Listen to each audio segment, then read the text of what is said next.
Josh Stevens, how are you feeling today? MZ, Michael Zwerling, pretty fantastic. How about you? Why are you pretty fantastic? Because I made it on time, even though I saw a vehicle overturn on its side, and delays were only like 7 minutes when I experienced that. So I got pretty lucky because, yeah, it's slick out there, and people, well, it's not even that slick, but people are forgetting how to drive. They sure are, and they sure have because of the pandemic. Oh, yeah, absolutely. Right. Okay, now Dave Michaels. Good morning, MC. How are you feeling today? I am feeling fantastic as well. God, doesn't anybody feel bleepy? Well, not in this place, no. Good, because this is a positive place. Everybody here is taking the tangy tangerine. And it makes it impossible for people to feel bleepy. It makes it very, very hard to feel bleepy. Yes, we like to say it makes you feel much, much better, as a matter of fact. And speaking of feeling better, the 2.5, man, I'm telling you, MC, that is the way to go. The tangy tangerine 2.5, the newest one, ridiculous. Is that because we have an extra supply of it and you want to get rid of it, or do you really believe that? No, I really believe that. Number one, I like the taste much, much better than the 2.0. I've grown to like the 2.5 much better, and it has less tart, right? Yes, and it has more B vitamins. You can feel that, man. You can get an energy boost like you wouldn't believe. The 2.5 is great stuff. I'm always asking you and other people whom I greatly admire, where do you get all your energy? And I think I know now. Yeah, it comes from in a can. BTT 2.5. It comes in a 1-pound canister. You can pick it up at the Dave Cave, $65 for the 2.5 or the 2.0, which we don't have in stock right now.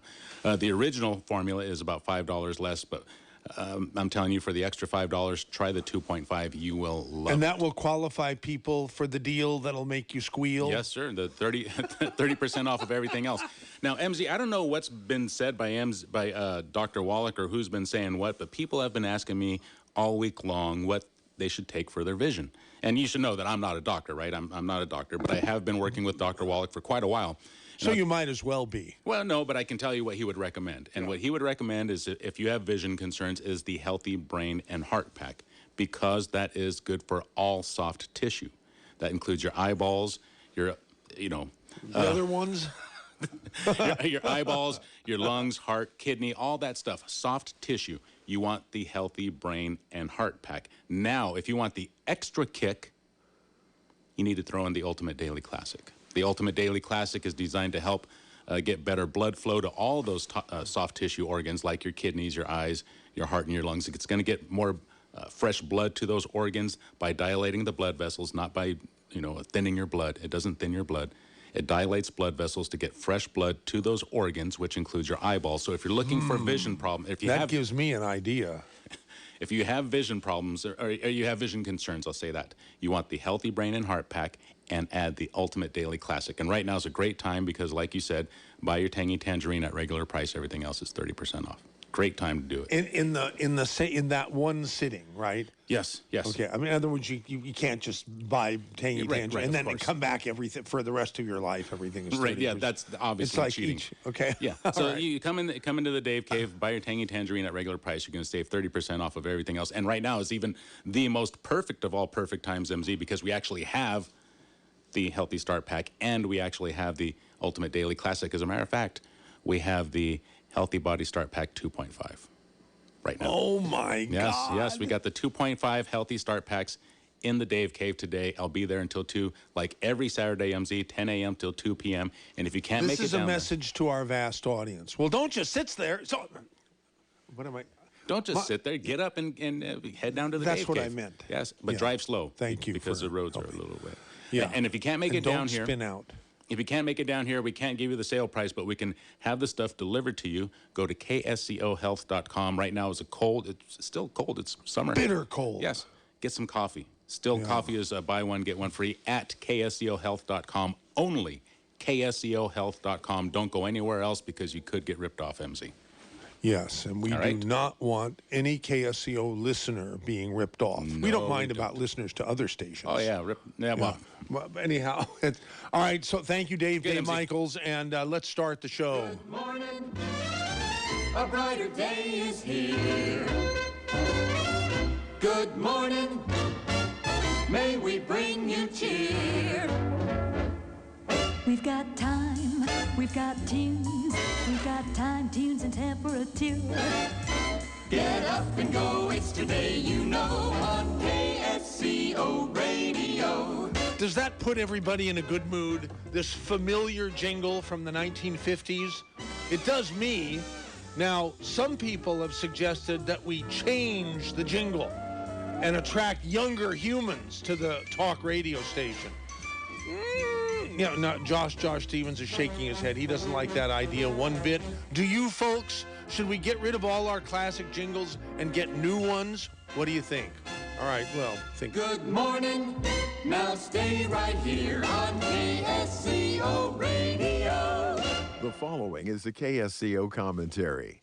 Here is KSCO outgoing owner, Michael Zwerling. Dear President Biden, please explain to me why, when our country, the United States of America, had finally achieved energy independence after decades of being dependent on mostly enemy nations for our energy needs, you killed the Keystone Pipeline construction and thousands of jobs to send us back to ridiculously fast rising gasoline prices, up at least 33% in the first 100 days of your administration. All due respect, sir, but what the hell is the matter with you? What are you thinking? How can what you are doing to set us back to dependence on our enemies possibly be good for our country? Do you want the USA to fail? You are the President of the United States, not the President of China. Also, please explain to me why, after we had finally unwound an incredibly stupid deal our country had made with Iran, a country at the top of the list of our enemies, a lopsided deal that enriched Iran totally at our expense, you are moving with lightning speed to move back to the stupid deal that favors Iran and hurts the United States. All due respect, sir, but what the hell is the matter with you? What are you thinking? How can making Iran stronger by making us poorer and weaker possibly be good for our country? Do you want the U.S. to fail? You are the President of the United States, not the President of Iran. Also, please explain to me why, after we had significantly stemmed the tide of people entering our country illegally, you have all but issued engraved invitations to all people in the world to flood into our country, take our jobs, use our resources, clog our already overstressed healthcare system, and get free money and benefits. All due respect, sir, but what the hell is the matter with you? What are you thinking? How can erasing our borders and letting everyone who wants to come to our country do so possibly be good for our country? Do you want the U.S. to fail? You are the President of the United States, not the President of Russia. I have many more questions for you, sir, but please start by giving answers to the above initial questions. For KSCO and KOMY, I'm Michael Zwerling. Okay, that's been running about 24 hours on KSCO. Once a program, we've been running that commentary. And I'm sorry to have to report to all of you that as of yet, President Biden has not responded and has not answered any of my questions. Perhaps you folks can. In fact, our guest today is a good friend of mine named Alex Hagan. I'll ask him. Because President Biden hasn't yet responded to me, Alex, do you have any thoughts about how he might respond? Yes, I suppose so. Well, first of all, the Keystone Pipeline, we have a severe climate crisis. The scientific evidence is that by 2050, we're going to have millions of people dying. We're going to have sea levels rise.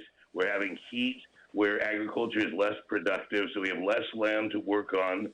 And agriculture is less productive. Every degree of sea that goes up, agriculture drops about 15% in the productivity, and you're seeing it now all over the Midwest. Productivity yields dropping Most of the tropics are going to be entirely uninhabitable.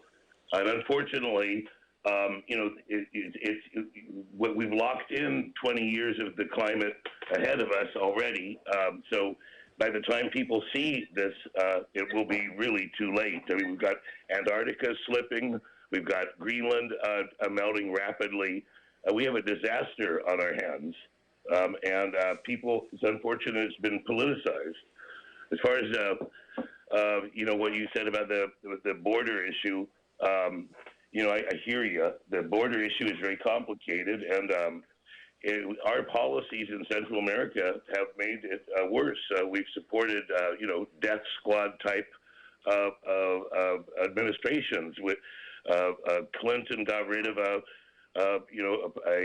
populist candidate in Honduras named Mel Zelaya because she thought he was too friendly with Venezuela, put him down, and now Honduras is the guy running it. His brother's a drug dealer, and the election was clearly fraudulent, and we didn't do anything about it. So, we have a long history of down there, but also Central America is suffering severe climate problems, severe hurricanes. So I hear you about the border. I'm not going to defend that. And the Iran deal, I'd like to find out what your thinking is about how to bring peace to the Middle East. Iran's under severe sanctions. They can't get medical supplies. People are dying. If that's what you like, no one likes that, but I sure don't. It seems to me that for many years there was unrest in the Middle East, and then for a time there was not unrest in the Middle East. Yes, there were sanctions, for sure. But there seemed to it seems like we've gone back. We've gone back to what? Oh, I've lost my vocabulary. Help me out here, Alexander Hagan. The unrest is back. And it was gone for a while. Okay. Well, the history of Iran, is that they had a popular, non-religious president, Mossadegh. 1954, he was removed, and they put in the Shah of Iran. Now, he was a terrible person, right? Well, if you see the Savak prisons where he did his torture, they had a system, for example, of racks that they put you over coals and they slowly lower you into the coals.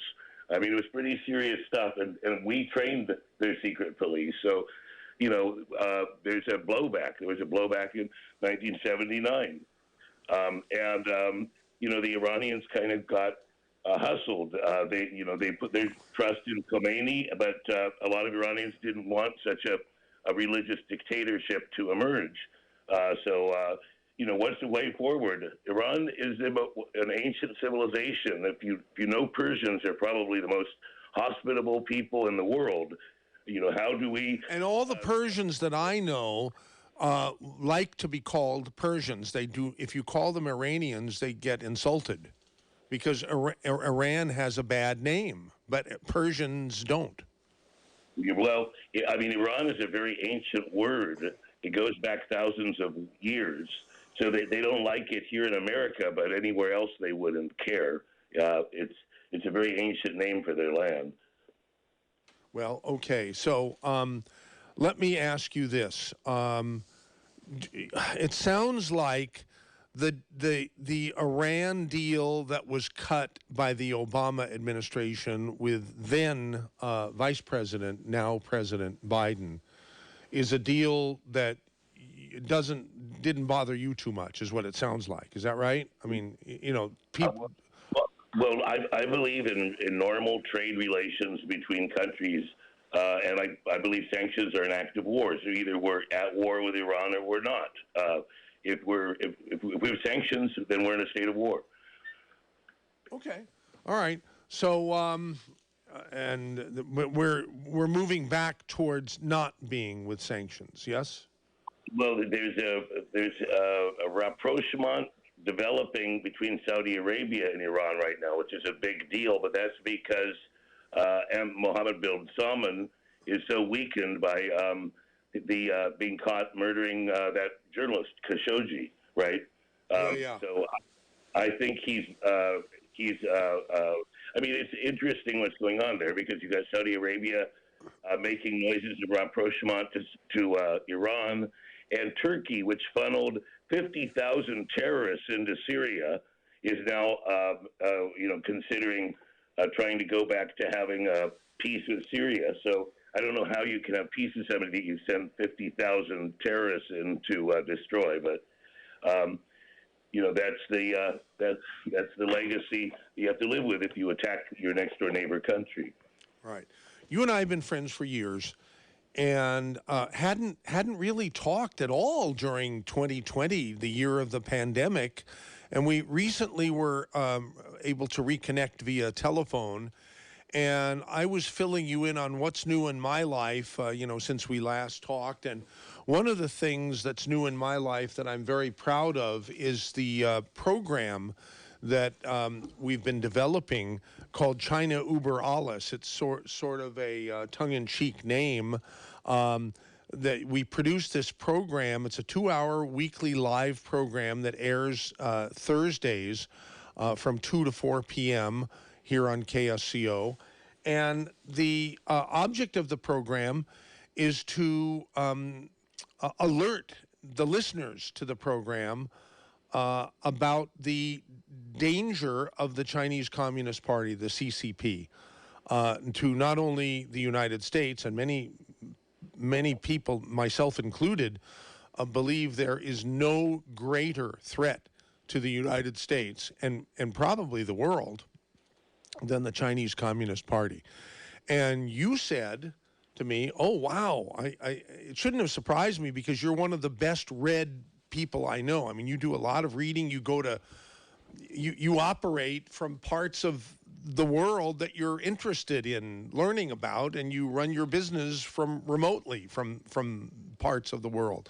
So I shouldn't have been surprised when you told me, wow, China is something that I'm pretty interested in. And I said, oh, really? Well, maybe you'd like to be a guest on our program. And you said, sure. And one thing led to another. We had tentatively set up a date for, I think it's the next, the 20th, I think it is. But I shouldn't have done that because it turned out that there was another guest already scheduled. So left hand didn't know what the right hand was doing.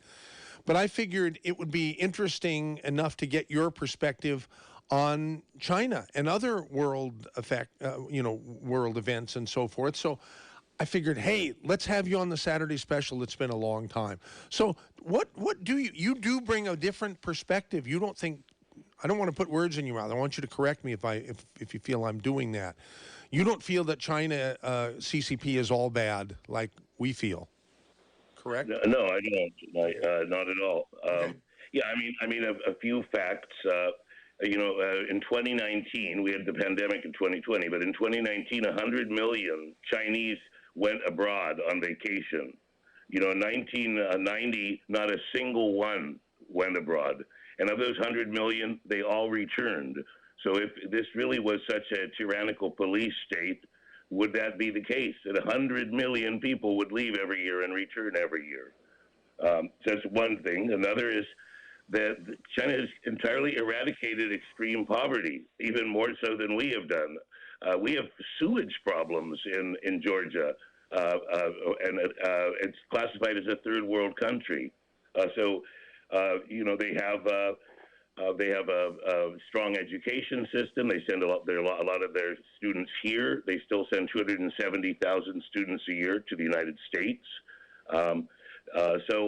I think China's progress overall has been in the right direction. And the comments that have been made is that if the Chinese Communist Party collapsed, it would be replaced by a nationalist party. And that nationalist party would likely be far more aggressive because, as you may have noted, China has not had any wars other than their conflict with Vietnam. They had a clash with Vietnam in the 80s. They haven't had an external war in 50 years. So, the idea that China is warlike is absurd. It's just a way to try to gin up the military-industrial complex. There's been no attempt by our country to to do any arms limitations talks since Reagan. I mean, Reagan, I have my problems with him, but they did do some, strategic arms limitations talks. So, I think that we need to work together in a spirit of mutual respect, and I think the fact is that China and India are both going to overtake the U.S. because of their size of their populations, unless automation completely eliminates population as a factor.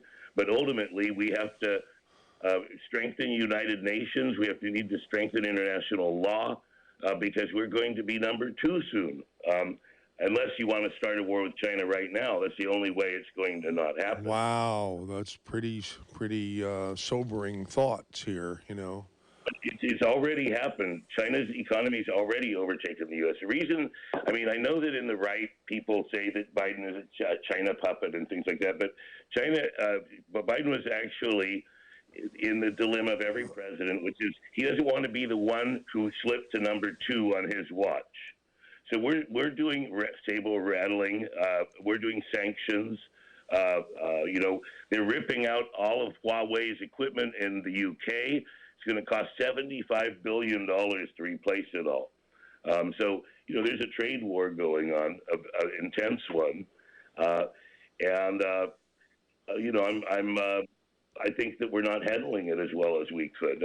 This guy Kishore Mahbubani, who's a foreign minister of Singapore, he said the Chinese communists are not promoting communism. They are not trying to tell anyone else their system is better, and that they're not doing what the Soviets did. They're not proselytizing communism.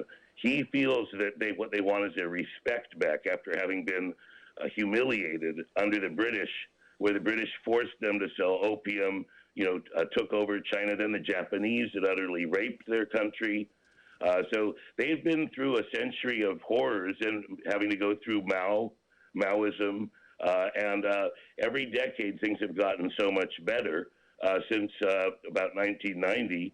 The standard of living has doubled every decade at least. The social mobility in China is now higher than in the U.S. So, let's not stereotype people. That's my view. Okay, great. And I appreciate your coming on to the station that has many more conservative-minded listeners than not. Okay, I really appreciate that because you bring a different perspective that I think is sorely needed on this station. We're talking with. I think Ron Paul would say the same thing. FYI. Wow. Okay. Well, I've always liked him.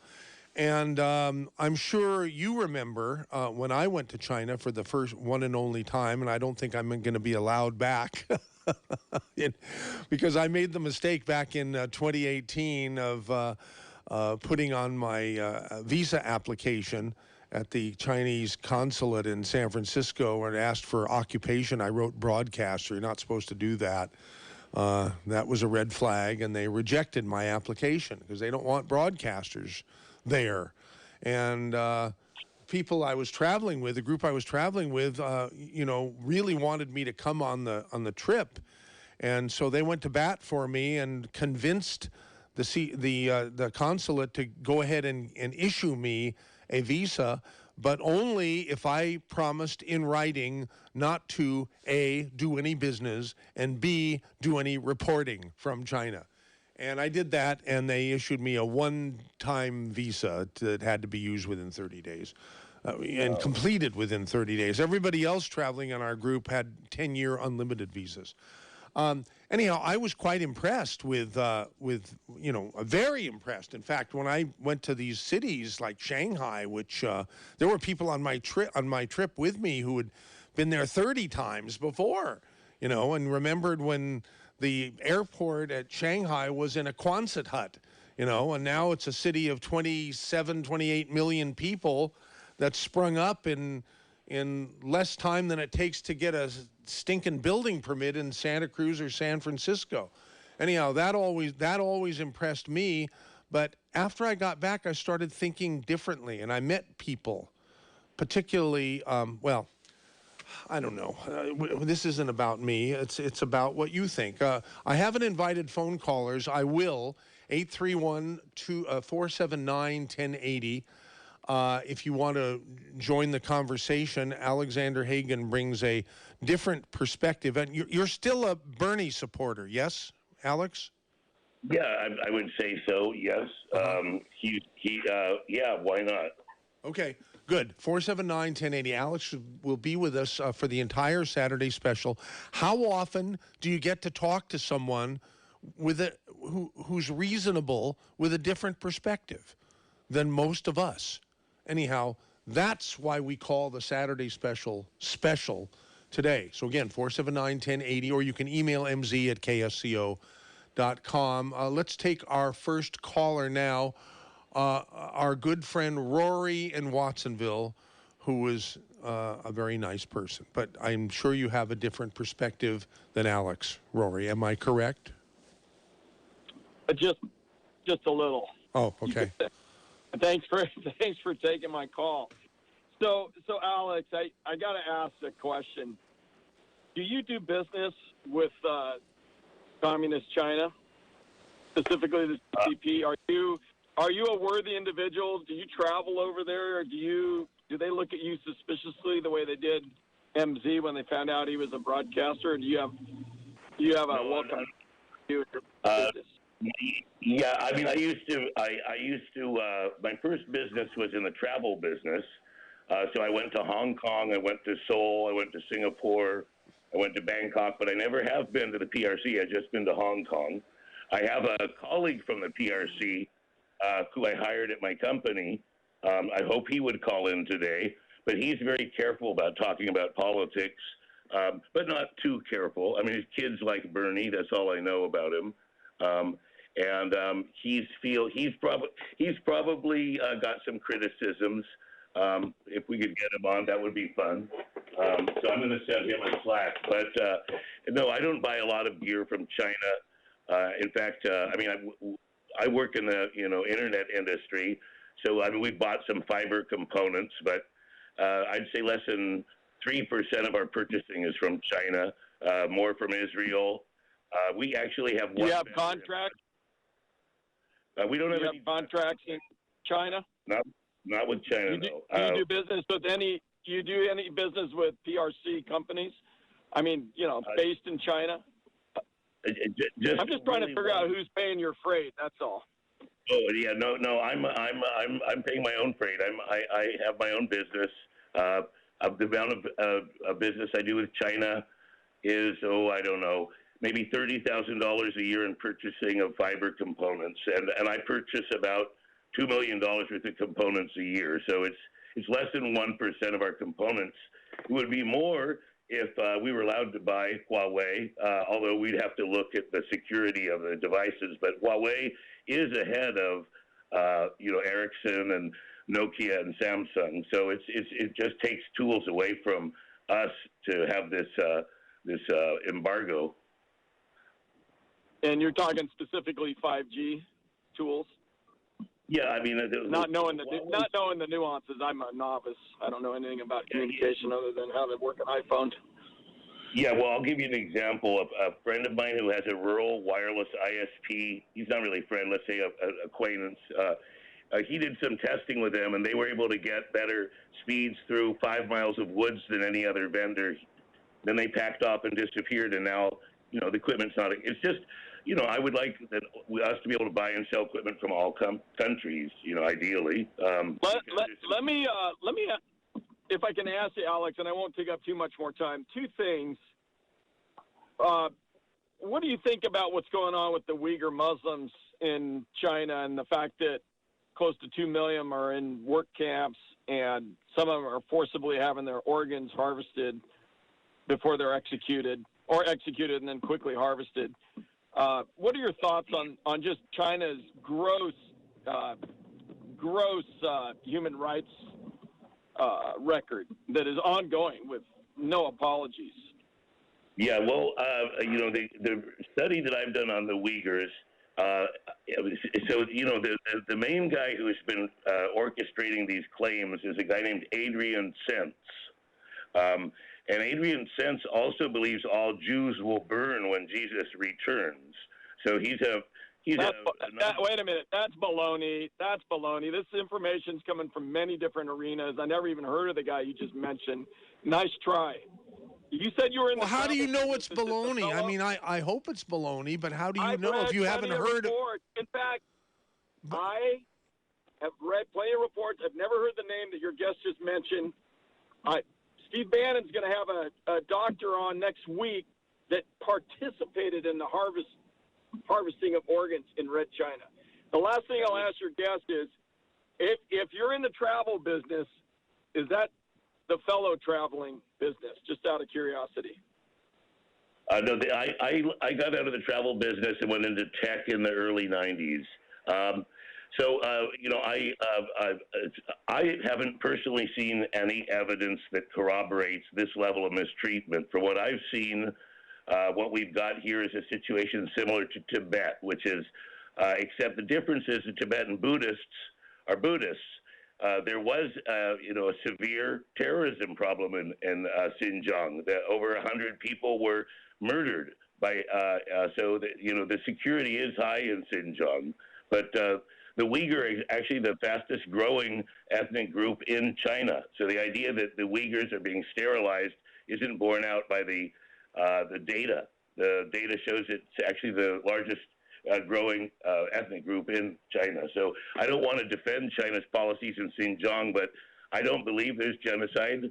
I think it cheapens real genocides to describe it as such. I haven't seen the evidence. I mean, if I see the evidence, I will sing your praises. But what I've seen is situations more similar to Tibet, which is, repression of potential separatist movements. What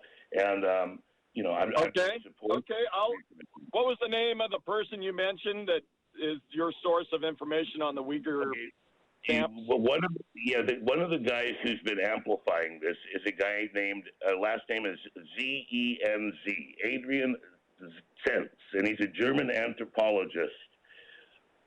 And he's not credible, and he has been involved in manufacturing a lot of this information. But I would like to see any evidence of. I don't believe there's genocide going on. Okay, last question. What do you think about the fact that the CCP weaponized that bat virus, and with the gain of function work that was being done in their P4 lab in Wuhan, and then turned it loose on the whole world on purpose? In my opinion, I can't prove that, but we know it came out of that lab. What do you think about that? Does that change your opinion about how great China is? Yeah, well, I would say that you've got to look at where China was in 1980 and look at where it is now in 2021. There's been nothing short of a miracle what has happened there. But as far as what you're describing, you're alleging that the Chinese are doing what? Professor Yen, a woman professor that was she was at the University of Hong Kong, and I'm using her as the main source, but yes, other people are saying the same thing now, and it's pretty obvious. Yeah, well, if it turns out that the coronavirus was deliberately engineered by the Chinese, that would be a crime against humanity and would be very serious. But I don't think that we have that. That's certainly not established as of this time. It's still an allegation, and I don't have evidence to support the fact that the Chinese genetically engineered the coronavirus. I know that there are people. Okay, my last comment, and I'll bail out, is my problem is not with the Chinese people. I have no problem with them. My problem is with the Communist Party of China, the CCP. Rory, everybody says that, including me. Nobody has a problem with it. Yeah, but that's a fact. I just want to put that out there for clarification in case anybody out there thinks I don't like the Chinese. I love the Chinese people. I don't like the Communist Chinese Party. Well, that's Okay. important to say that because, we have had a certain amount of anti-Asian violence, so it's important to make those statements when you're having political differences with people that it's not about the people, it's about the politics. Right. Okay, before we go to our next caller, I'm going to, I know you have a sense of humor. This is sort of an amusing email that I received from Jim Lohr. The subject line says, "Really?" ? Come on, MZ. This guy is more, quote, well-read, spelled R-E-D, unquote, than well, R-E-A-D. Very funny. It is sort of funny. All right, next caller. That would be Tony in Live Oak. Tony, you're on with Alexander Hagan and his orchestra and me. Yeah, I didn't know I was forced to talk to Alex. I just wanted to say hi. And I did want to mention the fact that the president seems to be a global warming nut also. But I think everyone who's for global warming ideas is going to, well, they have been living. Wait a minute, Tony, I can't, you said something that bothers me a little bit. Forced to talk to Alex? Well, Alex is our guest today. I thought you were calling to talk to him. No, I'll sign off in that. I was just going to say something interesting, but thank you very much. And I'd like to keep on a positive note anyway. I don't like to talk. I'm sorry Rory handled himself the way he did, because we all get information from standard sources, and a lot of that, stuff we get is misinformation, as Alex said. So I'll just end on that note and let you go to another guy. Thank you. All right, Bye. thank you, Tony. Here comes Doug in Aptos. Doug, you're on with Alex and MZ. Hi, MZ. First, Hey. I wanted to ask, nice talking with you. First, I wanted to ask, I called in the day after Mother's Day, and I was just about to wish your mother a happy Mother's Day. And I was hoping that, because I was calling into your station. Oh. So I hope that, anyway. I have not heard one thing yet that I disagree with the callers calling in, which is probably really rare. And one term I haven't heard used yet, is kleptocracy.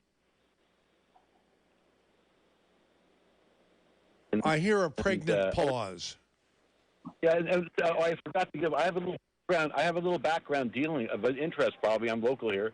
This is this is Doug D. Michael, right? I know. I figured it out. Yeah. Okay, good. Okay. Because I actually used to, when they had the ping pong diplomacy back in the 1970s, the first thing that was done one of the first things to reestablish a business relationship with China was to reinstitute the China Clipper Service. Yes. And that happened to occur in a building that I owned. It was called Civil Aeronautics Administration of China, and they were my tenants, actually. And so I had business experience over a number of years with them at that point in time, which is certainly in the 1980s, I think, the amount of death caused by Mao in the Cultural Revolution, I mean, it might have rivaled Stalin's. So I didn't hear that mentioned either. But please, I have to get off. So we're happy that you called, but we're not sad that you have to get off because your phone sucks. Your connection sucks. Okay. Okay. Thanks. All right, there goes Doug. Now here comes Amy, the Amy in San Francisco. Amy, you're on with Alex and poor old beleaguered MZ. Hi, Mr. Hagan, and very welcome to the Saturday special and to KSCO. By the way, Alex, excuse me, Amy. Amy is a co-host of the China Uber Alles program. Okay. Okay. So I don't want to be prejudiced, and so I never want to label people like they're anti-China, they're anti-Russia, or anything. So I think it's a free speech, it's a free country, so everybody have a right and to express their opinion. So it's very I'm happy to hear different opinions about the China. I think I listened to, you will refer to that Singapore administrator or something. The guy in the Kennedy School, the speech, and basically, I will conclude that he was talking about. He was a guarantee. He said that he doesn't believe China would be like another Russia. Would be have another Stalin. And that statement maybe it's true. It's not going to be have another Stalin, but the we facing is probably have a person, a government, it's about 10 times and worse, and then the Soviet Union that time, and the dictators in China, and basically the entire government. And it's beyond, but the way I understand it, it's like talking about the socialist or communism. It's a very different things. It's a bigger monster. Actually, I would say it's like a national socialist, and that kind of because in China, and less than 1% of people, probably 0.4% of people, control 70% of the wealthy in that country. Well, what do you think? So we have the same problem over here, right? Which is we have just an interesting fact, Amy. The U.S. billionaires' wealth have gone up more in the last 90 days, I believe, than they did in the entire period up till 1985. So more wealth was created at the top just in the last 90 days than in the entire American history up until the mid-1980s. So this is in China and in the U.S. I know the difference. I want to talk about the difference. It's good a discussion about that. Difference is in U.S. You don't believe it. And maybe the influence to the government, the big corporation, maybe. I don't say they totally control the government. But in China, this wealthy group, and it's like a Russian oligarch, but it's much worse, much filthy wealthy, and control. They are governments. So that's difference. So government control that kind of way, not individuals, not here like corporations, rich individuals. That's the difference. That's what I'm trying to say. But I personally saw these changes because I was born in China, Shanghai, and I lived in China for 30 years. And then I'm coming to here almost 40 years now. So I went back and forth and also did some business investment in China. And so I know exactly how they're changing, how they're becoming the government now. They have absolute power, absolute corruption. Unbelievable. And then people will say, okay, I'm talking about the Singapore ministry, vice, what's his title? The guy with speech in this Kennedy School. Kishore Mahbubani. Yeah. I think he believed the lie, and communists told him, and CCP told him, he maybe know the truth. He just agree with that, or whatever it is. I don't know. I'm not sure. I don't know about that person. But basically, he talking about that is he think, or he just very naively believe that they are nice people. I think American people is kind of naive. About 30 years ago, when 40 years now, I think, 1972, Nixon visiting China opened the door, and then we accepted them and helping them. Yeah, that's 50 years, Amy. Rich. Yeah. 50 years, yeah. My math is kind of, that long ago. We believe it, and we're helping them getting rich. And also this globalization, under that concept, and that they become awfully very, very rich. And so right now, I do believe I wish, I'm from China. I wish Chinese people have a nice life like we have, And I wish China have a better, like this. I think most Americans think of that way. but the truth is not. And I just feel right now, and it's a bigger trend to the America. So, Mr. Hagan, you was in the high tech background and the business. So I want to ask you, what do you think about the China's internet censorships, and also what do you think about this organized military hackers into U.S.? Well, let's see. So on the subject of intelligence operations, all great powers have intelligence services, and I don't think that the Chinese intelligence services are behaving any worse than our own intelligence agencies, or the Russian intelligence, or the Israeli intelligence. I don't see anything particularly that stands out. I mean, the U.S. has the most effective intelligence in the world. We can surveil almost all communications globally. So most of the power for surveillance is in our hands. So on that issue, the other issue is, independent polls done by American universities have indicated that the Chinese Communist Party has support of 80 to 90% of the people polled, a figure that has never occurred in U.S. history. So, I would like to go to China. I'm not an expert. I'm just a geopolitical analyst as a side interest. My father was a professor of history, and I've followed these things since I was a small child. So I can't say I know more than anybody else. I just try to keep myself informed. So you believe right now the Chinese system is a good system?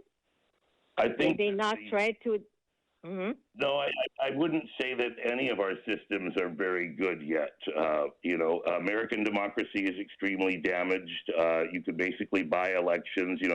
I know I'm on a conservative station, but the idea of increasing voter ID laws so that we get the population we want rather than the population we have, is a sad development as well. So the Chinese system has been an enormous poverty eradication machine, and social mobility is higher in China than it is in the U.S. now. The chance that you'll end up middle class, born poor, is higher in China than in the U.S. today. So that let that sink in. That is not good. That our social mobility is lower than Europe or China's. Why is this happening to us? What does that mean, social mobility? My brain isn't strong enough to figure that one out. It means that you can move up in the social class from the class you were born in. The idea that you're doing better than your parents. So right now, social mobility in the U.S., the chance of a poor person moves to the middle class moves to wealthy, is lower in the U.S. than it is in Europe as of 2 years ago. I have to check the last 2 years in Europe, and in China now, social mobility is now higher.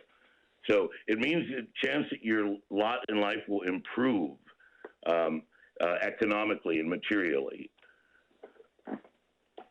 So what do you think about right now? They started this digital economy system. I mean, it's nothing to do with the Bitcoin or that. It's not that. They have this social score and credit score, and to censor everything about you and all your information. Then decided to tell you what to do. And also the digital money system they use domestically right now. They say that they will, if successful, will go to the whole world to replace the system we have now, which was in dollar basis, and that kind of system. And basically, it's like just recently in China, if you wanted to sell your house, you won't get money, and then you get all your money will go to this digital system, which was controlled by the government. So they will tell you, depend on your social credit score, and if you're not you say something wrong against the system, whatever it is, say something they don't like it, so your credit will be low. and so they have a right to erase you. And so your money was get there. You know, it's kind of new to me. And you cannot say, I want a cash. I want that. Not, of course, you know that Chinese monies cannot freely convert to any currencies. So called the currency actually never current. Right, Yeah. because you have a foreign exchange, the renminbi and the yuan. Yeah, renminbi yuan.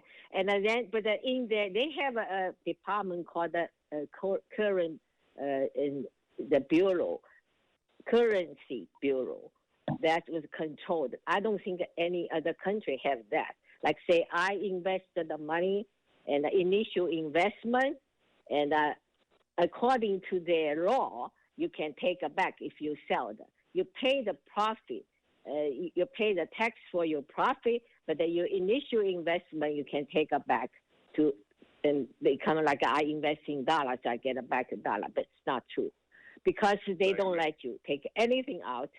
And right now, and furthermore, and they controlling their own country. They just experiment in some cities, and lots of people resist it because basically they don't want you. They will tell you the money you have, like you have $100, how much money you can spend for vegetable, how much money you can spend for rice, and they can fix the price and tell you what to do. So that's what they're doing right now.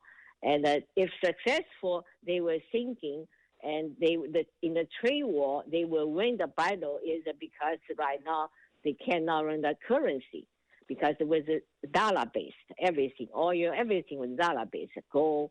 But if they have this system, and they can sell to other countries, European unions or whatever, except that they accepted that system. So they can okay, so there are two parts to what you're talking about. One is the social credit score, which sounds appropriate. To us, that's something you would use for high school students. It's not something you would use for adults. So to us, it sounds horrendous. So it doesn't sound very good to me, I must say. Now, as far as what you're describing in terms of the dollar, this is a problem of just poor U.S. foreign policy. For 40 years, we've had a horrible foreign policy, and we abuse it. So we could have the dollar as the reserve currency of the world, but we have sanctions on Venezuela. Even Venezuela's gold was stolen by England. They're in court over it. They had like $5 billion worth of gold in England. England wouldn't return it. They want to give it to this guy Guaido, who's never been even elected for anything. So we have sanctions against Iran. We have sanctions against North Korea, against Russia, against China.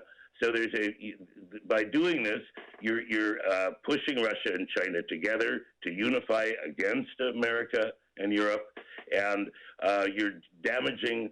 If you want to have your currency as a world currency reserve, you need to treat it very responsibly. You need to not do highly inflationary policies. And the dollar has, as you saw in the talk with Kishore Mahbubani, the dollar was abused in 2008. The type of spending we did, the quantitative easing, broke the. Hey, gang, we're at the end of the first hour, but stay tuned. We'll be back in 60s to low 70s by then. Time now for hour 2 of the Saturday special on KSCO. But before we start that, I want to hear from Dave Michaels, for a Dave Cave update. Good morning, MZ. Boy, I tell you what, the sales have been great this morning. It's been fantastic. Now, that's good news and bad news. It's good news for us. We always like to meet our customers and our listeners and, rub elbows with them and shoot the breeze.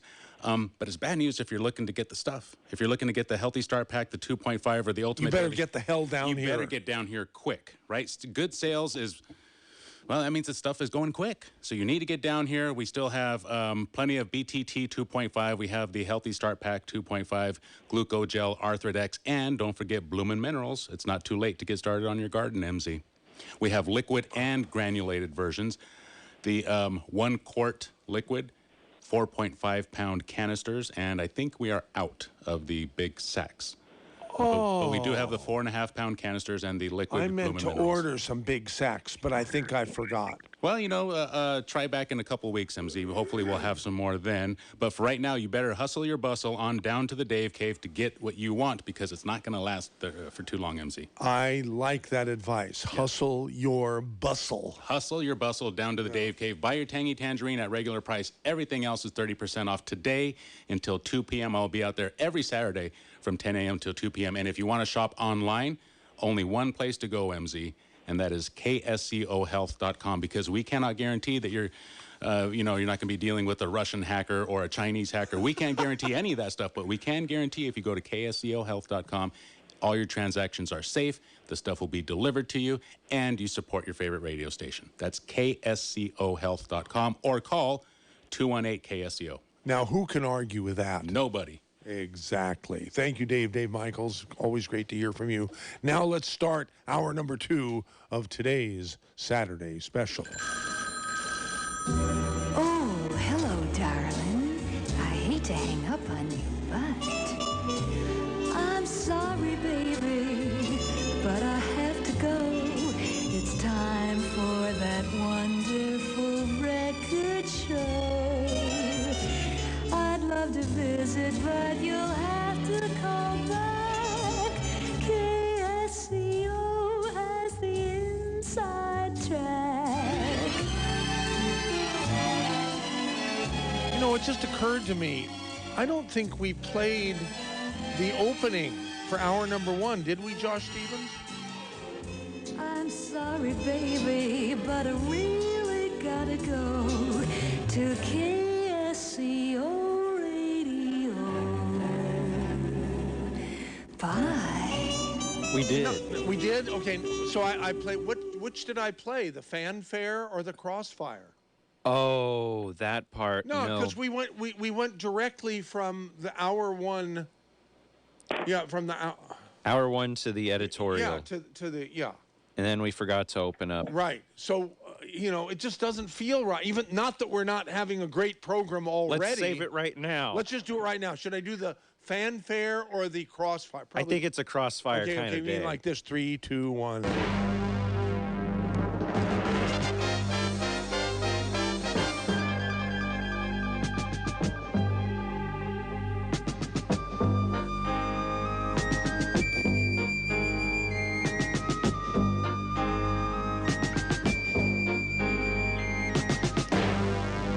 Okay, let's, our special guest today is Alexander Hagan, and he was having a spirited discussion with Amy Howe.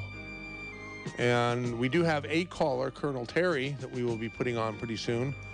But welcome to hour number 2 of the KSCO Saturday special. It's a nice, spicy one today, and I like it because we have different perspectives. And I don't think we have enough of that going on this radio station. That's the big thing that's wrong with it, in my opinion. But otherwise, it's a great station. So, Alex and Amy, continue, please. Yeah, well, we were talking about the U.S. dollar as a reserve currency and China's efforts to get out from under that potential pressure point because they don't control the dollar, and the dollar is being used as a weapon, and it's also being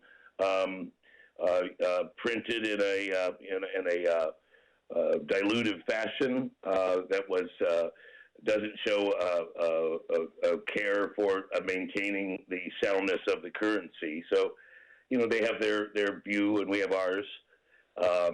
But ultimately, the idea that the dollar would continue to be the reserve currency of the world as we move to the second and then third power, as China and India overtake us, it would historically have never occur. So the chance that the dollar will stay the reserve currency is very low. I'm just on the face of it. I have no joy in saying that. Well, we're happy to hear that you have no joy in saying that. What do you think, Amy?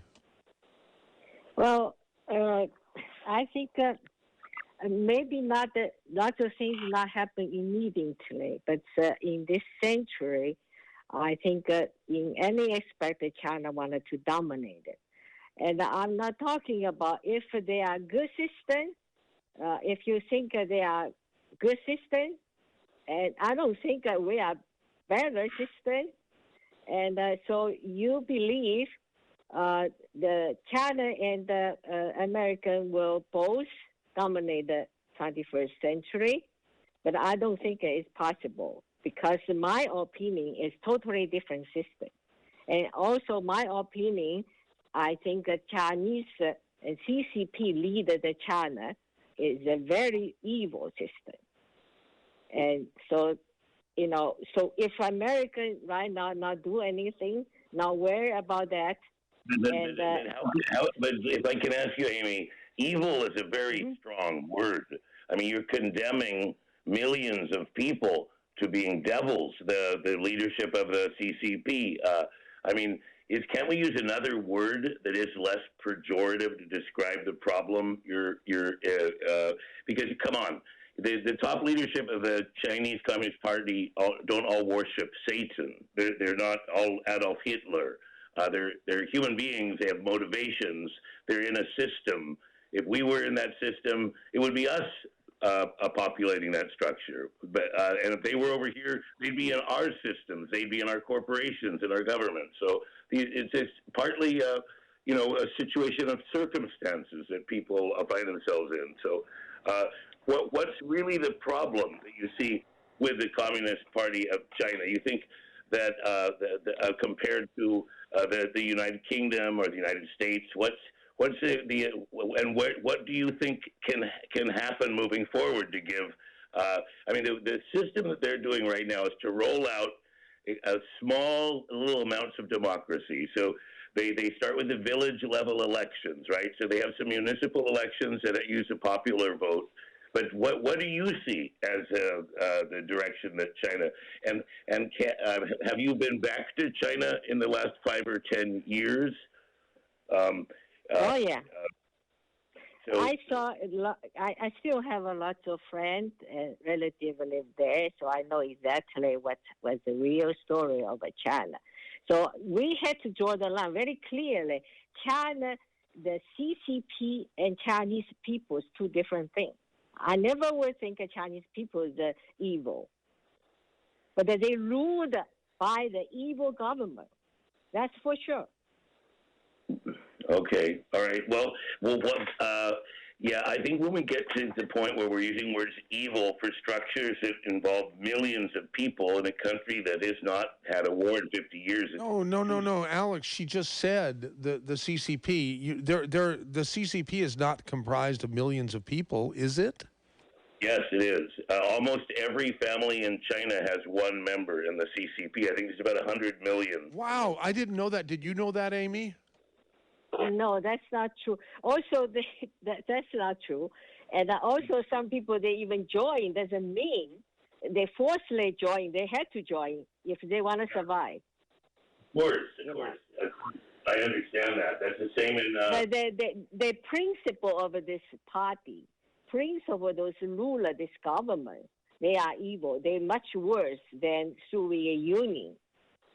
The CCP currently has... Hold on a second, Alex. I think you've suddenly gone on a speakerphone or something that makes you really hard to understand. Oh, sorry. Okay. Yeah. Oh, much better. Thank you. Yeah, the CCP has 90.59 million members. But that doesn't mean it's 95. They're supporting them. They're really supporting. They really love the system. That's just the CYAs, the cover your asses, I think. You have to, but they're survivors. Just like you exactly survive. Right. You want to survive in China? What you can see? That's why they control you. They now the censorship, unbelievable.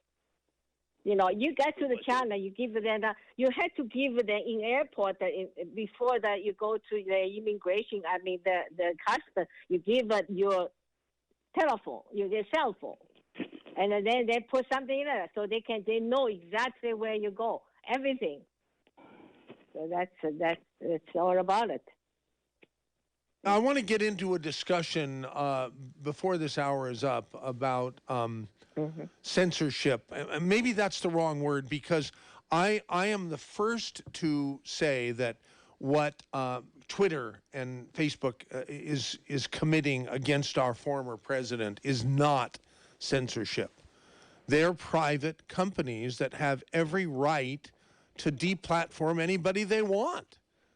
But I am curious about what... Well, that assumes that these are not have not become sort of critical infrastructure. I think once things become critical infrastructure, you have a lot of responsibility to try to. I don't agree with you. I think that Facebook and Twitter should not be banning politicians, especially not. I don't think Trump called for a violent overthrow of the government. So, oh my God! I was even going to ask you that question, and boy, you anticipated it, and boy, I like your answer. I really like your answer, and you be consistent. You know, we can disagree. Well, I'm not saying they don't have the right to do what they did to Trump. I certainly don't agree with it. I wish they hadn't. And it sounds like you don't agree with it either, which warms my heart. I don't. I think. Well, I mean, I think we should collectively figure out how to make sure that our democracy, that we have freedom of information, and the problem with the internet. You know, Amy's talking about Chinese internet. And I'm not in China, so I don't have to be frustrated by the Chinese firewall. But here in the U.S., I've watched our internet turn from a very open, playful environment. Then after 9/11, it's been completely cracked down upon. It's all being surveilled. You know, we have the same problems here. The difference is our surveillance centers that do what they do in China, it's not leaking as much. We're not getting the leaks. But we have fusion centers in the U.S. We're tracking everyone. Everyone in the U.S. is being tracked too. This surveillance problem is everywhere, you know. So yeah, I think I don't know what we do. I think that it's stupid to have platforms. I think you should have software that can interact with each other. The idea of being lured onto a platform so that you lose your autonomy. You don't have a website anymore. Now everything's on somebody else's website. Websites are gone. There are 10 websites in the world. 90% of the traffic goes to these 10 websites, you know. So it's a bad situation. It's creating a monoculture, less diversity, and yeah, I mean, legally they can ban Trump because they're private platforms, but at a certain point, something like Twitter banning politicians. They should be declared public utilities and therefore regulated, but they're not as of right now. It's my understanding. Yeah, I think we need some kind of legislation protecting political expression on some of these large social media platforms. But it's a tricky issue. But you know, I would think we need to do something. Okay. It's not. I'm going to read a little bit. I mean, it could change elections. Twitter has the power to control our elections now. Okay. And Alex, this is from an email from Cosmic Joe Jordan. Alex, the guest, is right, and your MZ's screed is naive and uninformed. Please put Alex in touch with me. Do you want to be put in touch with Cosmic Joe Jordan, who thinks you're great? Sure. Okay. How can I say no to Cosmic Joe Jordan? Okay, that's one. Now here's another one. Okay, here's another one. Does Cosmic Joe Jordan have any get out of jail cards? I don't. He's been very, very upset with the predominantly conservative opinions expressed on this station because he does not believe that the election was stolen, like so many of our KSCO listeners do, including myself, proudly. Okay. Here, let me read Obama's Revenge. This is from Kathy the Troll. Kathy. Okay. That's what's going on. Obama is trying to destroy us. You know that Biden is not making decisions. Obama is anti-American, anti-Israel, anti-police, and anti-business. Your friend is either a liar or he's falling for the leftist BS. Hurricanes aren't caused... Wait, I'm almost done. Hurricanes aren't caused by climate change. China has not cured poverty. Everything he said, I've heard the leftists saying for years. It's similar to the shutdowns and masks and trying to make the vaccine mandatory. Okay, that's from Kathy. Nice. Now you can respond if you care to. Well, let's see. I don't even know where to begin. There's so many false views there that need to be corrected. You don't think Obama is anti? Obviously, you don't think he's anti-American. Obama sold out so bad to the corporations when he became president. He should have been a Republican. I mean, he gave everything to the corporations. He overthrew the left in South America. He got rid of Lula in Brazil. He had the Justice Department go to Brazil without the Brazilian government's knowledge and work on an investigation that also destroyed Brazil's biggest corporation, Odebrecht. So Brazil has been just punched back down, and Obama was extremely conservative. I mean, he was running the biggest drone program in American history, bigger than even Bush's. He decided to stop capturing and torturing people and just kill them. Obama was a pretty conservative dude. It's just this whole political discourse in this country, it's all turned into cartoons. Everybody's a caricature. Okay, so you don't think he's anti-Israel, Obama? Well, I don't think Obama even criticized Israel during Operation Cast Lead when, in my opinion, I'm not a big fan of mowing the lawn, meaning going out getting, weaponry and just blowing Gaza up until the people calm down, It's a war crime. So Operation Cast Lead was a horror if you were a Gazan. But, this is a tough subject to go over with you because you're not a big fan of Palestinian rights. I mean, I feel like they're both my brothers, the Palestinians and the Israelis, because I'm part Jewish myself. You are? Just a little bit. How much? Jewish heritage. My great-grandmother was, my grandfather would have been Jewish, but he would never have wanted it said publicly because it was hidden in the Does that mean 1/8 or 1/16? What is that? I'm sort of... 1/16. 1/16. Okay. All right. So can I say something go ahead, about, Amy, sure. about the Obama Israel? 2010, I went to Israel. That time was Obama time. Actually, it was the lowest point in the American-Israel relationship. Yeah, and we discussed a lot.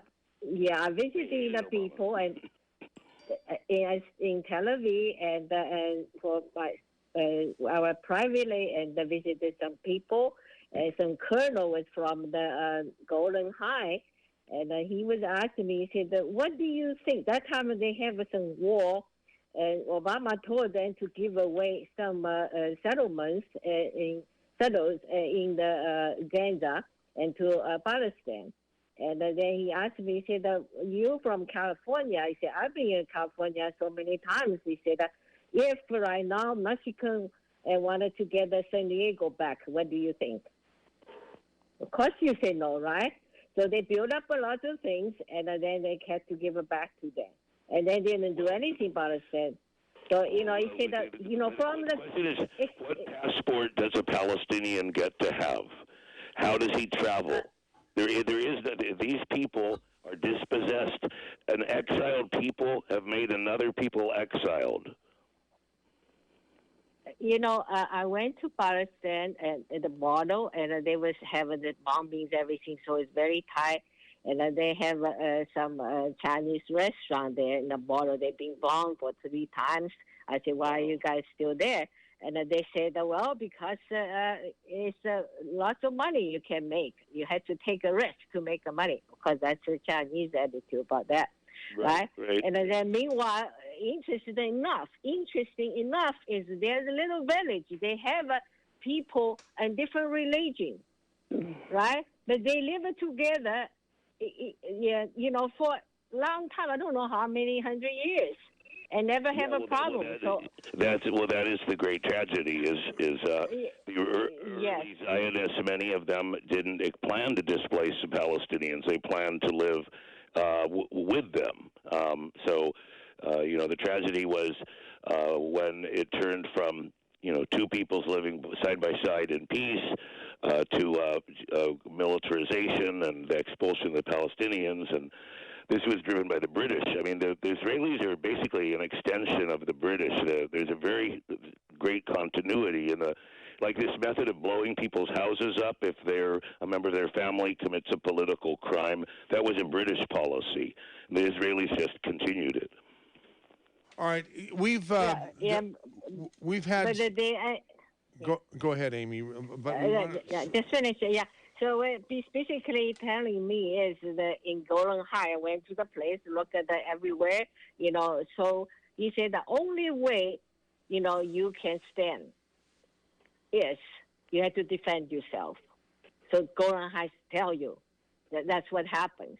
Otherwise, today you give this, and tomorrow they want more. So there's no end. Well, I believe it. I believe he's right. I believe that's the solution. So what is your solution for the Palestinians to have passports and be able to vote in a real state? Well, this of course is very complicated. The solutions, get back to the histories, everything. But to me, is from the current status, they are look at two countries. I look at in Israel, everybody works so hard. They make deserts green, and over there nobody works. But they want everything. Unemployment. It's not gonna work. It's not gonna work. It's just not gonna work if you. Now, I'm not against any religion. If you pray 7 times, you don't do any work. So what do you think? You rely on somebody else to feed you? Well, actually, So what is the solution?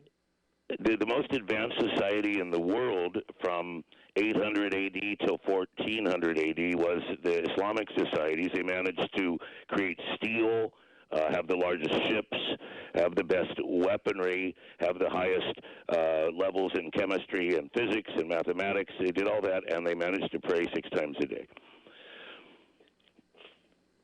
It only takes 5 minutes. It's not a big deal.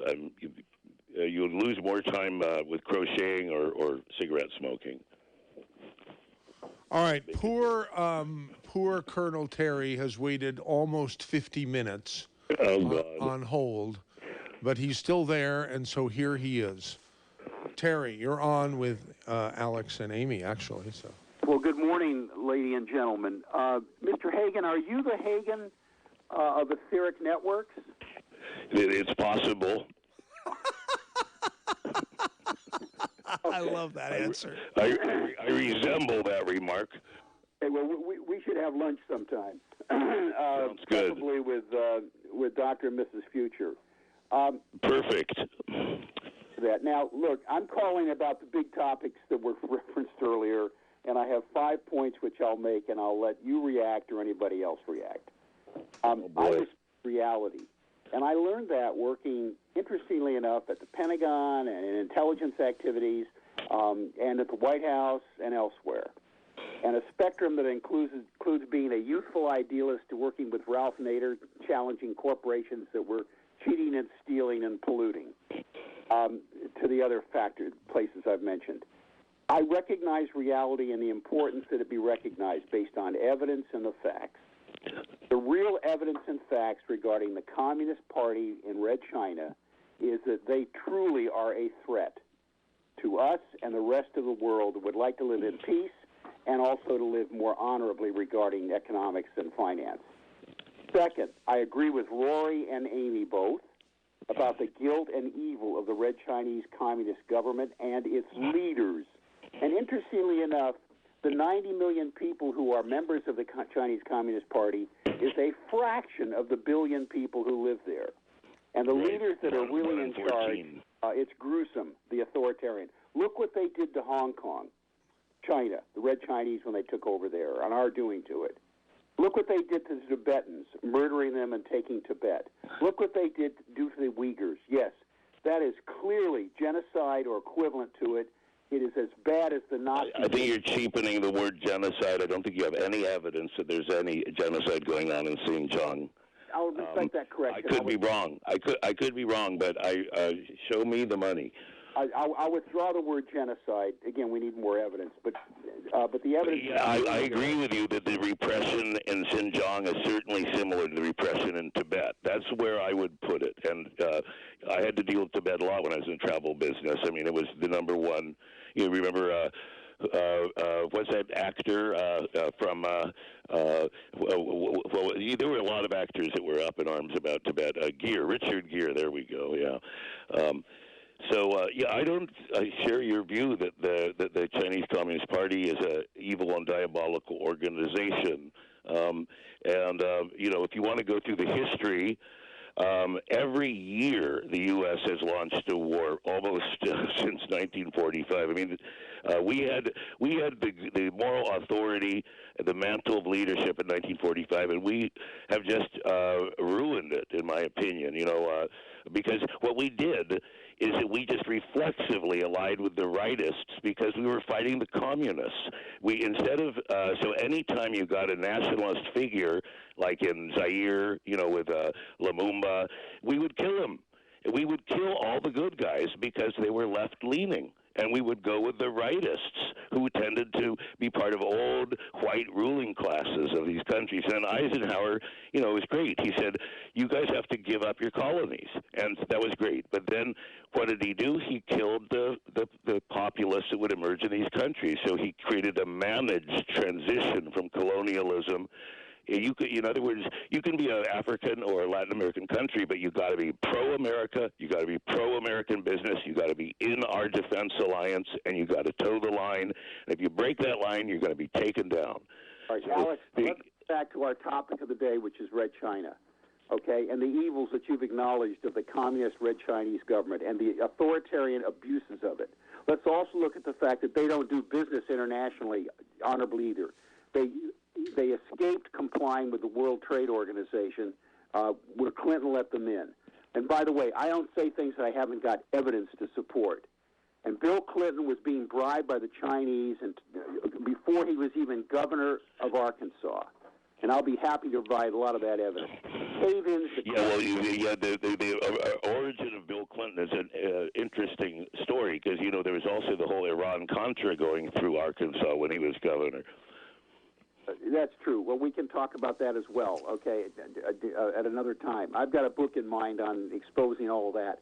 More important, let's come back to the topic today, China and the evils of the Red Chinese Communist government and the threat, as I started my comments with, the real threat, economically, militarily. What about 80% support in polls done by Harvard? What about the social mobility? What about eradication of poverty? What about creating the greatest manufacturing economy in the world? I mean, how can you look at the fruits of their results and then say this is an entirely evil system? I mean, it doesn't make sense. It could be partially evil, but it's not a wholly evil system. It is substantially evil, and Amy can provide you further in-person evidence in support of that.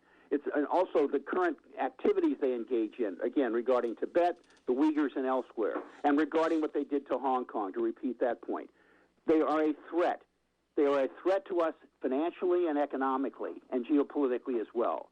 And they don't play fair. They don't honor the rules. Do we? Enough said. But these communists are a two threat. wrongs don't make a right.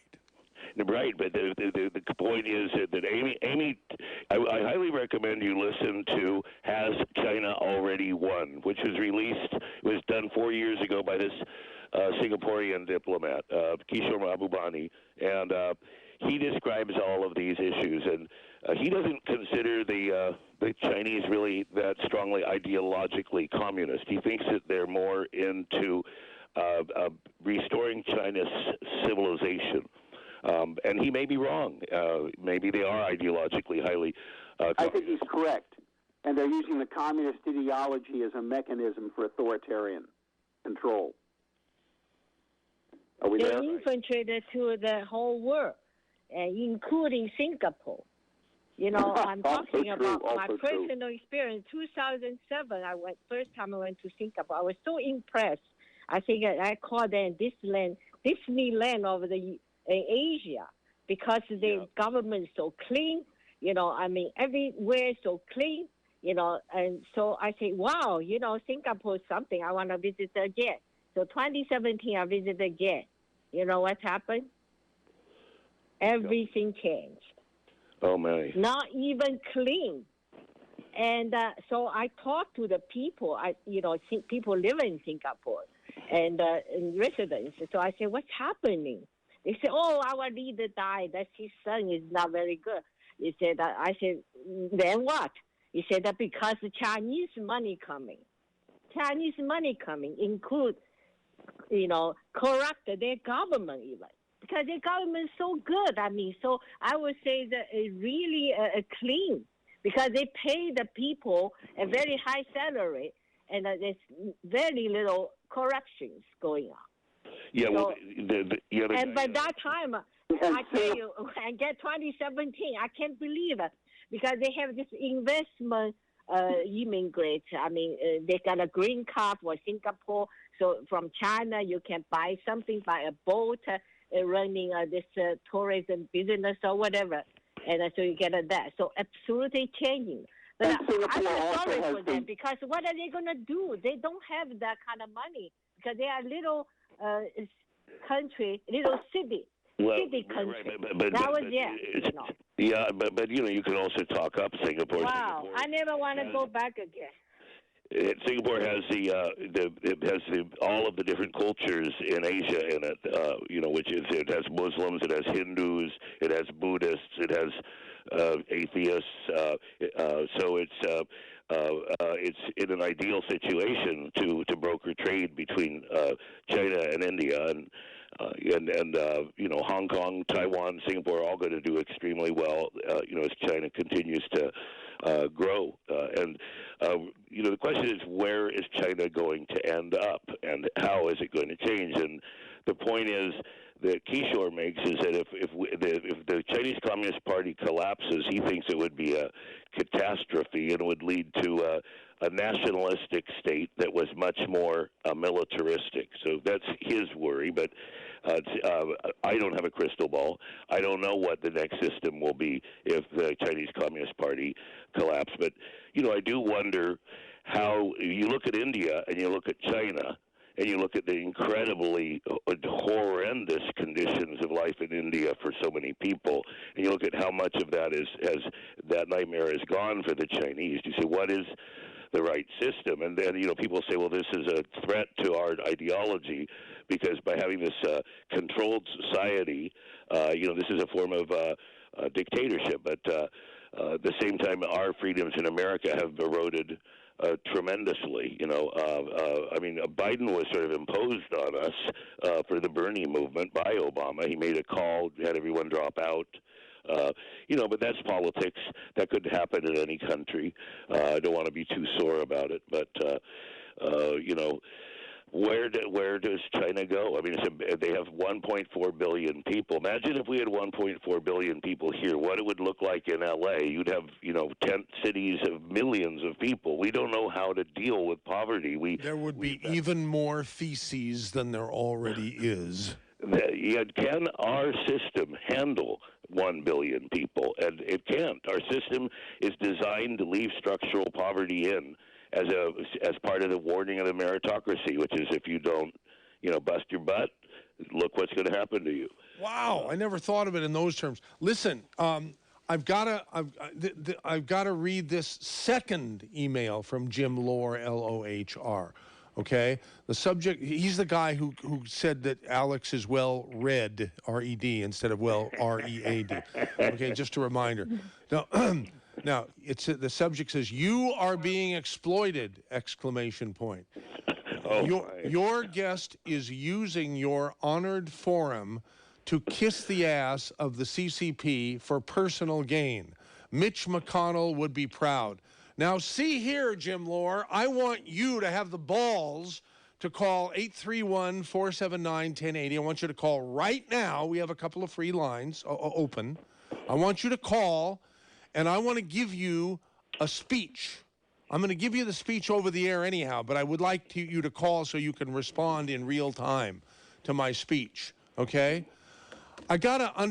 It really bugs me when people from both sides are in effect advocating that we not be a forum for everyone. That bothers the hell out of me, and I believe it bothers the hell out of Amy too. Am I correct, Amy? Yeah. So you don't agree with much of anything that Alex is saying today, I believe. But I agree with him a lot of things. Oh, okay. He was at the beginning saying is that he said that maybe I'm wrong. You said, Alex, you said that China gonna become a number one, and we probably soon become a number two, but we can get together, holding hands, to win-win situation. That's what you say, right? So that's why we argue about it. If we're smart, if we're smart, I think you're saying, right, Alex? Yeah. So can you hold hand with Hitler? Can you hold a hand with Stalin? Well, I just don't consider Xi Jinping at all. I don't think it's totally. Yeah, Xi Jinping much worse than Mao. He really want to go back. You know the Cultural Revolution, right? So after Mao died, and lots of people in Communist parties already condemned the Cultural Revolution. And Xi Jinping just recently changing everything. Yeah. The textbooks, everything, the history of the puts him in power forever, right? Yeah, forever. So I don't know. You can't hold hands with that kind of person. But what I'm saying, Amy, is that you and I are on the same page in so many ways politically, but we're also on the same page that we don't want to stifle and will not stifle those with opposing points of view so long as they're respectful. And that's what I so much appreciate from Alex. I very much appreciate. Very much so. Yeah. Me too. Yeah, and likewise, I think it's not even interesting really to debate when everybody's in the agrees. I mean, what's the point of debating with people that just agree with you? But yeah, I mean, I see the difficulty, but I also think you should look at the fruits, which is a halving of poverty every decade. An incredibly accomplished educational system, much better than ours, unfortunately. If you look at the test scores, you could, say that Chinese people work harder than Americans, but that would be a racist trope. It's not true. So what is it? I'm still waiting for Jim Lohr, whom I love, to call. We do have open lines at 479-1080. Where the hell are you, Jim Lohr? Are you chicken bleep or what? What's going on here? So, but anyhow, let's go. He doesn't want to boost the Communist Party propaganda that your listeners are being inflicted. Well, I think he wants to counter it. So where the hell is he? One would hope, yeah. Yeah, where the hell is he? 479-1080, Jim Lohr. Of course you have a phone. You must have used it to send these humorous but uncomplimentary emails. Invectives. Okay. Colonel Terry, thank you for your call to 479-1080. Here's Wendell in Reno. Thanks for waiting, Wendell. Yeah, I would like to ask your... Get on a phone. You're too echoey. Come on. Could I ask Amy Howe a question? Oh, God. Please get on your telephone. You're echoing. You're on a speakerphone. Wendell. We're audio quality buffs here. Wendell. Audio files. We want to hear Wendell's voice in its full glory. Right. Wendell, you're still on, but I don't hear you. You may have bullied him. There he goes. Oh, well, why don't you put your lips right up to where you think the microphone you're talking into is? Because it sounds like it's 50 feet away, and it's all echoey. How about now? It's a little better, but not much. Yes. I just have one quick question for Amy Howe. Amy, what do you think about the successful Chinese landing on Mars the other day? Well, China, lots of things. I read about it, and they celebrate everything else, But I tell you what, CCP, right now they wanted to do is to regain the reputation in the world and to pretending, and they are very nice people and very nice government and the best one. So, and because at this moment, and I don't think, I'm talking about 30 years ago when we accepted them coming to WTO, and that time it's like a puppy dog. And we think, oh, it's good, nice puppy, we're going to help in that. And then we didn't know it's a wolf. Right now, yeah, it's a wolf. It is. It's a wolf. It is a wolf. Maybe You're not absolutely gonna right. To death, but why do you say that it's a wolf? I mean, China is not conducting. They're gonna eat us alive. They're gonna eat us alive. You mean economically? Do you mean militarily or economically? And you expect. First of all, they will use the infiltrator to every system, especially our school system, to brainwash people.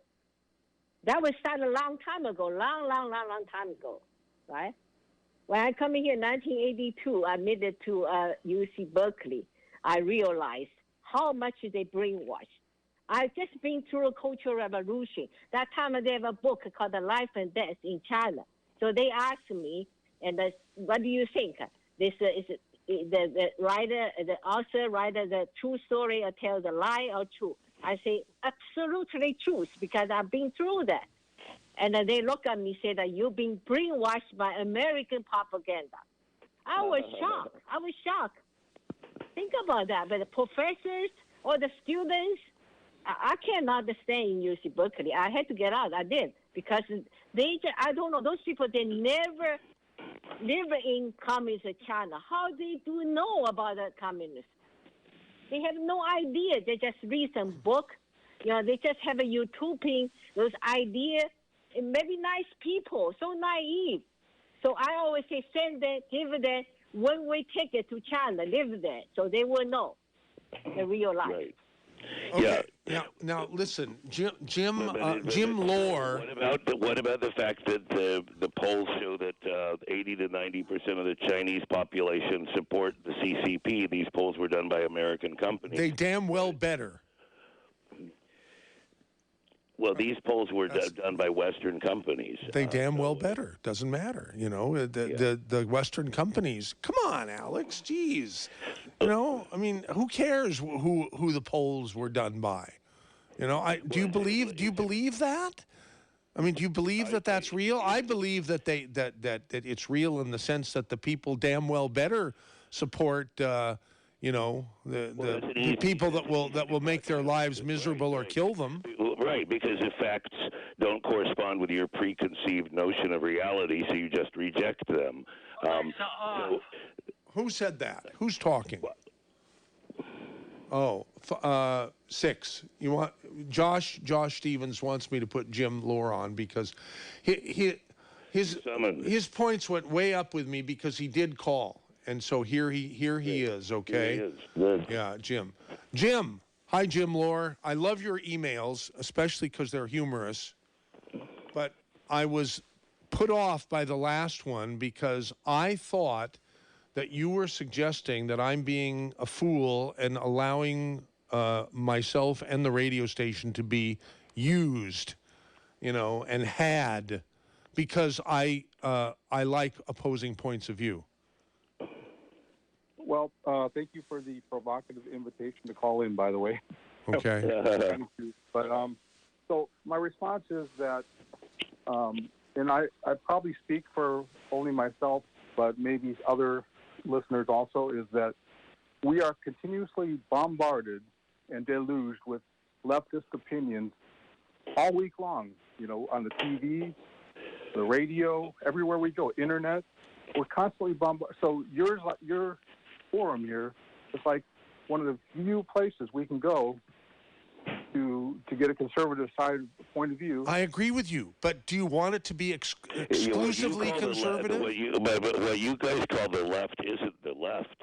You're talking about MSNBC. You're talking about Comcast, an enormous wealthy corporation. I mean, this is a fake left. All of this stuff you guys call the left is just corporate centrism. It's not leftism. Leftism would be like workers of the world unite. We're going to have a strike. This is not leftism. There's no leftism in this country. The left is dead in this country.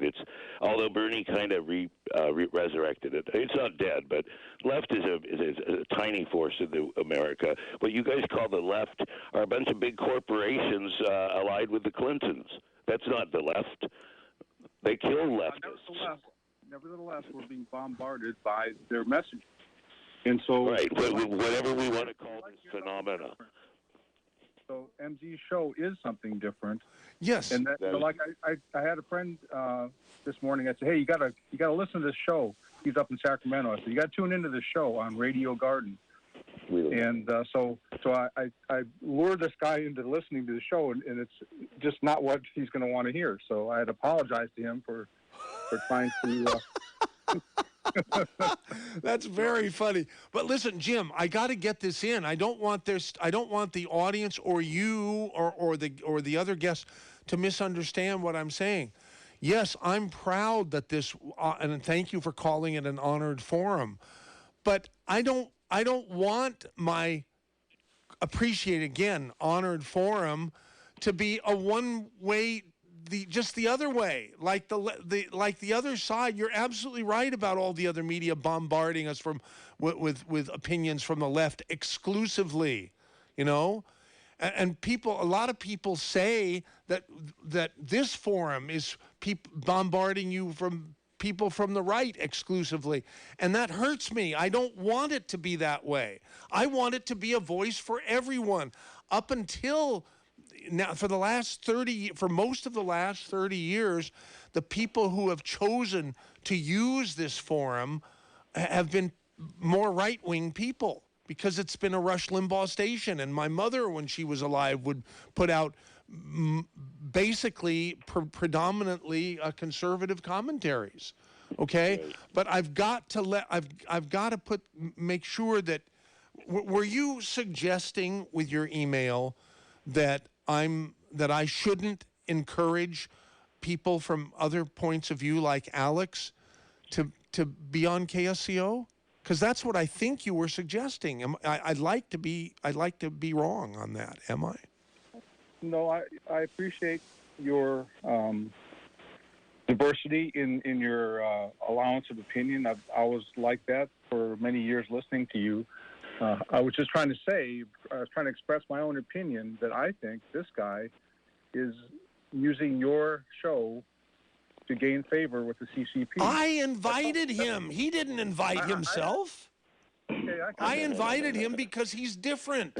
He's different from 99.9999% of the voices you hear on this station. I don't. The Chinese haven't offered me any money. I don't talk to. I've never talked to anybody in the Chinese government in my life, other than maybe 30 years ago when I was trying to get a visa for somebody. So I have no connection to the Chinese government whatsoever. And I'm a small businessman. And, I'm not for sale to anybody, frankly. Well, at the right price, I think, right? No, I'm not for sale. No. Well, I don't mean you, but I mean your business. Your business. Oh yeah, sure, but I'm not gonna sell my business to a foreign power or. Good. Good. Happy to hear that. I'm not gonna. But let me just get a point across here to Mr. Lohr, which is, I don't support about half of what Biden does, and perhaps I support half. So I'm not some kind of a clone of other people. I got to know this, Alex. Do you support any of what Trump did? Anything? Yes. Trump did not start a new war. Good. And he has taken credit for that. I do think that the he didn't understand war enough and used overly lethal forces in 2 cities in the Middle East, in the eastern city in Syria that was bombed to rubble. It was full of ISIS, but the whole city is completely evaporated now. And then I think Mosul in Iraq got bombed really bad. And these are, thousands of year old places. So you really don't want to drop bombs on them. They're like museums. We're so close to the end of the show. I got to hear from Mrs. Future, who's called in. Go ahead. Oh, my goodness. Son, you're on. Thank you, MZ. Thank you, Alex. Thank you, Amy. What an intelligent dialogue or trialogue among people. I wanted to put out this perspective really quick. Civil rights. It's all about civil rights. I took a tour of a plantation in the South, and the people who owned slaves on that plantation, which is now a historical relic, were kindly people who gave as much as they could to support the family that was helping them, that was, in fact, their slaves. They did not liberate that family when they died, and their son and grandson became the most evil, horrendous, brutal, entitled slave masters in history. I put out that we need to preserve goodwill with honesty in the U.S. and China as leadership qualities in the world, and that it's the grandchildren of the current generation who the current generation is accountable to their peers and what passes for power now. But the future generations inherit the reins from the history of our time. So that's my goodwill and honesty. And thank you for your conversation. And that's what I had to add. Okay. Thank you, son, for calling in. Michael in Santa Cruz, real quick. Michael.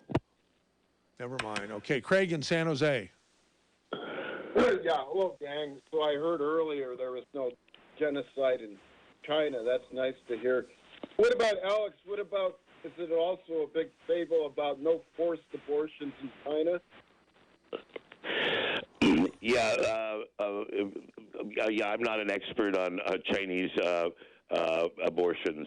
Sorry, can't help you there.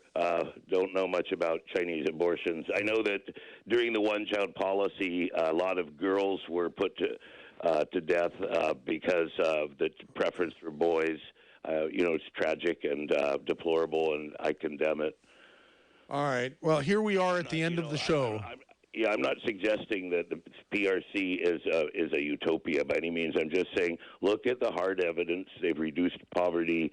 They've wiped it out. They have higher social mobility. The population seems to be behind their party. So, I think we all need to go there, and I totally respect Amy's point of view. Great. And thanks very much for coming on, Alex. Great to have you on. Thanks for calling in, Amy. Apologies to Westside Al. That's the end of the program for today.